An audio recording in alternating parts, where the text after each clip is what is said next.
d'écouter ce matin, nous allons écouter ta parole de Dieu. Au nom de son Seigneur Jésus-Christ, nous avons prié. Amen. Amen. Parole de Dieu. Alors, nous sommes dans la poursuite de notre séminaire.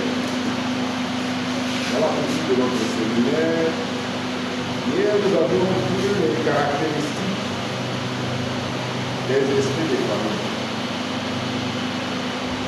Les caractéristiques des familles. Nous avons vu que les esprits des familles sont souvent perçus comme des entités maléfiques héréditaires. Donc, ce sont des entités maléfiques, des esprits pour faire du mal, mais qui sont là, qui se transmettent de manière héréditaire. On les appelle aussi des démons ancestraux. Alléluia. Liés à nos ancêtres.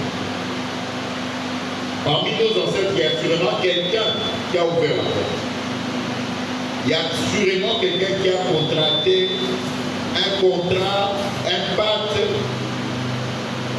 qui est à la base d'un lien avec ces mauvais esprits. Et ces esprits agissent de génération en génération pour accomplir des objectifs destructeurs. Et ces esprits se caractérisent par la subtilité. Donc ce sont des esprits, vous ne les verrez pas avec des corps, d'une manière subtile, provoquant des divisions, des querelles, des paroles négatives, des échecs répétés et la peur au sein de notre lignée. Beaucoup de familles, si vous voulez voir les centres de division, allez dans des familles. Quand vous allez dans chaque famille, vous verrez toujours qu'il y a des camps, tel groupe argilé que jusqu'à la mort, on ne se parlera pas avec ça. C'est l'œuvre des démons. Parce que quand vous êtes unis, vous êtes forts. Mais quand vous êtes divisés, alors ces esprits-là opèrent comme ça. Nous avons vu les caractéristiques des esprits de famille principales. Donc on a la nature héréditaire et maléfique. Ça, nous l'avions dit. Deuxièmement, une influence subtile, c'est de manière cachée, au travers des pensées, des émotions, des paroles, souvent sans que les membres de la famille ne s'en aperçoivent. À la communauté, on vient avec une sœur là, qui venait d'une autre église, où le pasteur c'était une femme. Il semble que leur papa, le papa du pasteur là, était mort attrapé par une sirène d'eau. Il semble qu'il y a des sirènes électriques.